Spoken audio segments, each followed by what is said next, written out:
Alrighty, yo guys, Beast back with some more beastly content. So first things first, if you haven't seen our video, we've got some leaked footage of what is totally and definitely not fake or promotion for this video.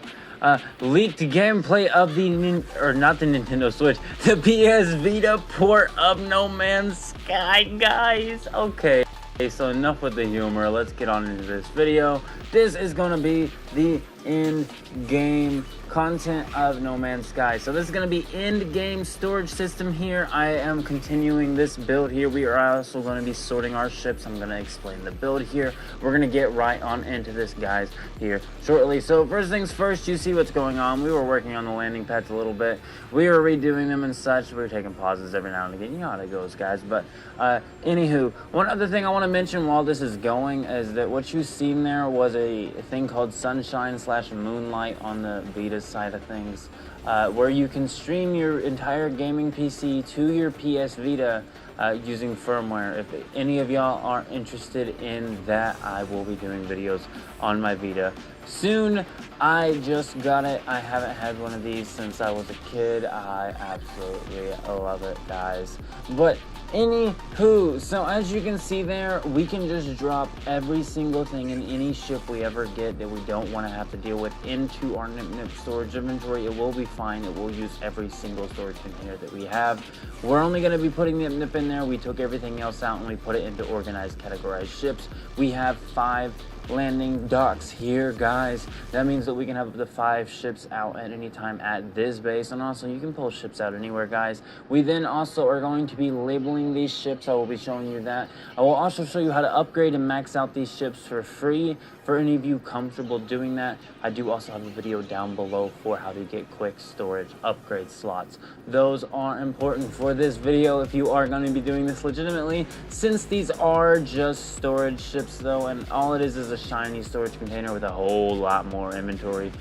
We did go ahead and use some difficulty adjustment, which since I am the Geklord, I have decided that we are going to call this the Geklord using a contact, and we are going to at least spend the 161 million credits that we do currently have.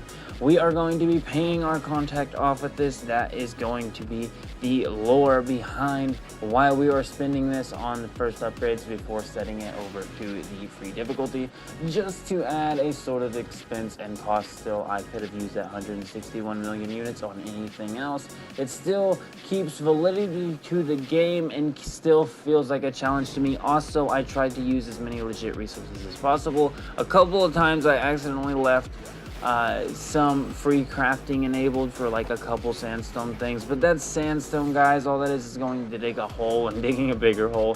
One other thing I will mention is the instant we left from this base, we had Nip on us again because we still have not gotten the Nip out of our inventory, guys. We are ridiculous with this. Luckily, we were right at the station when this one pulled us over, so we just zipped it, parked it at the gas station. We were good. We parked. We got on the phone for like 30 to 40 minutes, you know, on the phone, pretending like we was talking. We talked about toothbrushes and rainbows and things like that.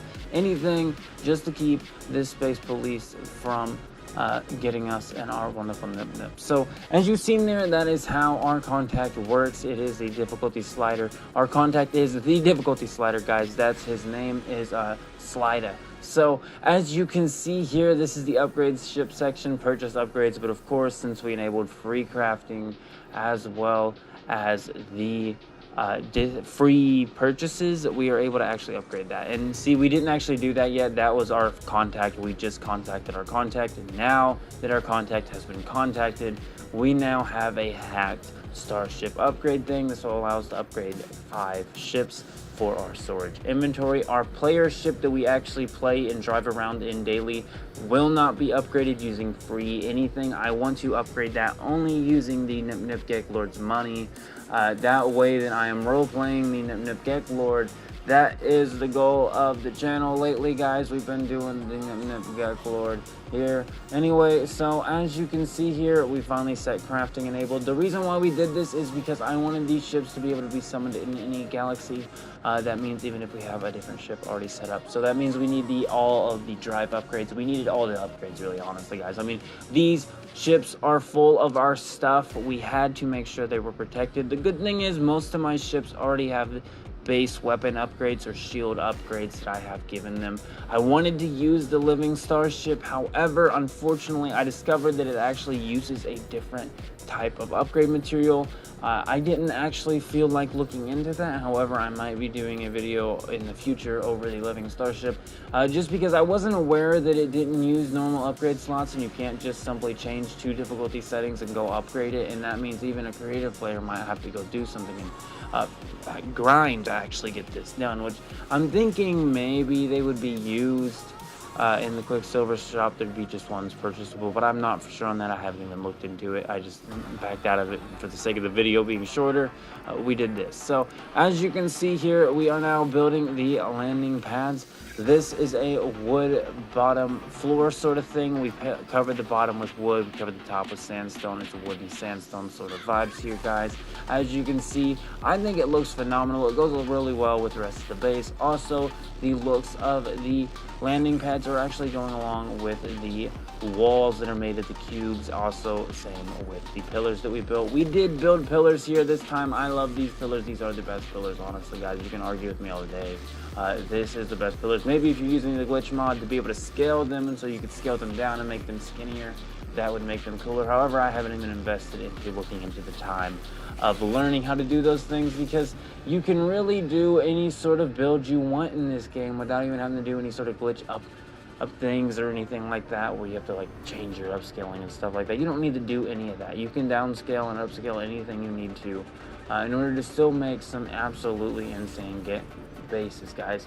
I love mods, I love glitches, I love things like that. I love making crazy bases, but once again, the base stuff for the game is good enough for anybody who is wanting to play it. Don't let anybody shy you away by saying I only play modded. They're only saying that because they've been playing the game way too long. That is something to remember here. Also, check this out, guys. Let's cover this real quickly. I almost forgot. So this ship here has key items, ammos, mods, and trade goods in it all in one. Since I didn't really need much storage for them, I just decided to organize it. I also gave the top 3 slots, or top 3 entire rows actually, for mod space, so that I could quickly access it and sell it if I needed to. The other good thing is if I hop into this ship and go to the space station via either the teleporter or flying to the space station, I will actually be able to sell these mods instantly at the space station through my Starship inventory. This meaning that I can just hop in that ship, go to the station, instantly sell it, not have to do any transferring for my freighter or anything. As a matter of fact, that's the theme here entirely, is having it instantly as an instant inventory storage container. These are all the instant you summon the ship and get in it. You don't even have to get in it. The instant you summon it, it will switch your inventory over to the Starship. That is why I like this idea so much, guys. That is what you need to be realizing here. Also, I'm just loving the look of this base, guys. Even down to how the ground looks, it is phenomenal. And look at all the lights on this thing. This thing is ridiculous, guys. The lights, when it comes to the lighting decorations, I feel that they're not used enough in base building. As a matter of fact, I feel that a lot of people have some good ideas for their base buildings, and I've watched specific YouTubers like first of all, there's a guy who does No Man's Sky mods. He also makes mods. Very sweet mods he makes, but you don't need them to enjoy the game as it is. There's so much already in this game. I'm not gonna sit here and overhype updates, guys. I might release some joke things like PS Vita No Man's Sky type of stuff, where I'm just showcasing my base secretly and trying to promote my videos. But you know what we're doing here, guys. We are on the way. We're trying to grow the game. We're trying to grow the community. I'm shouting out other YouTubers. I'm trying to get as many of us content creators on board as possible. New content creators are the key to this game's success, because these 6-year-old YouTubers that have been doing this game for 6 years, they are burnt out on this game, guys, and it's just the inevitable fact. They're burnt out on it. The only thing they give a crap about anymore is saying new update released, show us what we can do in this thing, guys. Give this game to the new hands. The new hands are gonna have the brightest creativity with this game because of the fact that we haven't had this in our hands yet. We haven't had the ability to rotate any single axis of any decoration and rescale a whole ton of them. There are so many different things you can create out of these decorations, and a lot of people don't even focus on that. They just want to do glitch builds all the time. Check this out, guys. This thing looks amazing, and I can't wait to do more builds in the future, guys. This next year is going to be wonderful for the channel. Let's go ahead and say now, guys, look at this base. It's entirely ran off of Nip Nip Energy. If y'all are not aware of what Nip Nip Energy is, I will leave a link down below to my original Nip Nip generator video. This entire base is powered off of Nip Nip Energy. That means all the little lights and the designs and things on here are all harvesting the energy of Nip Nip, and the bubblers are the reactors and such. And this was kind of like a drone shot attempt. I think I may have had a better one here though. This one kind of ran into the wall right away, but anywho, this is what the base is looking like, guys. The next thing we did, of course, is enable, our contact, and maxed out our freighter storage already in and got it some maxed out upgrades because I'm sick of having to have a cheat on just to do this. I might as well turn one on real quick, max it out, and then turn it off instead of turning it off and on all the time and being like, oh, I'm not cheating. I am. I'm just using it only when I need it, which is the same thing as having it on. So I went ahead and just maxed this out, expanded the cargo bulk to max. The reason why I did this is because the cargo bulk is basically my lazy freighter section. It's the easiest way to access a spot to dump stuff without putting it into the mass storage or the ship storage, because I will still have to summon out all of these ships. That is a light inconvenience compared to the freighter storage. However, I will be able to summon them anywhere. I'm going to make sure that I have the Starship fuel needed in order for the launch thrusters to work. That's the only fuel I'm actually going to need to keep for any of these. Also, as you can see here, I renamed my storage containers. And one of them was giving us a little bit of trouble, guys.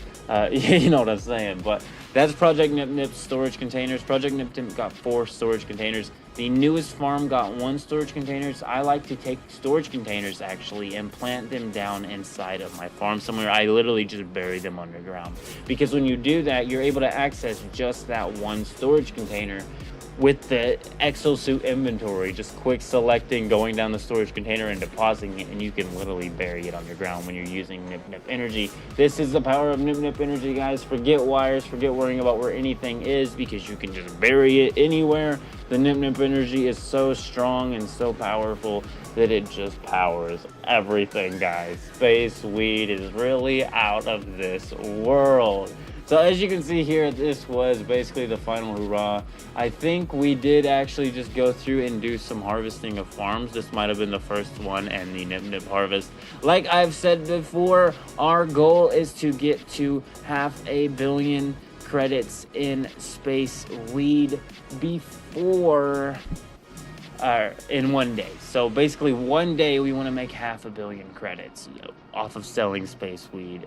To where we sell it is the trade stations. Trade post actually can give you up to 4% more than the value of Nip Nip. So we go from person to person looking for the guy with the right price, guys. We also got drying rooms in this base alone, as well as a couple other of our Nip Nip farms. The Nip Nip farms are wonderful, guys. If any of you like the Space Weeds or the Nip Nips, you needs to be playing this game, guys, because look at the empire I am building here. I absolutely love this game. And as you can see here, every single ship is named what it is, so I can just instantly hop into that ship. So this one right here, while it does tell me the weapon it has when I'm actually flying in it, oh, it's because it's my player ship. This is my player ship. Like I said, I haven't done any upgrades to this. The one final thing we did is look at it. As you can see there, they are named here in the freighter. And they are all S-Class, and they're all pretty, and every single storage container is a unique ship. So once I get memorized to this, I should be able to memorize what is by what ship it looks like. So then I'll see that ship and be like, yep, that's my crafting materials. But I do believe that is all, guys. Go ahead and leave a like on the video if you did enjoy it. We are going to show that cinematic clip, montage, collage, whatever we're going to call that. But I'm out, guys. See us. Keep it beast mode.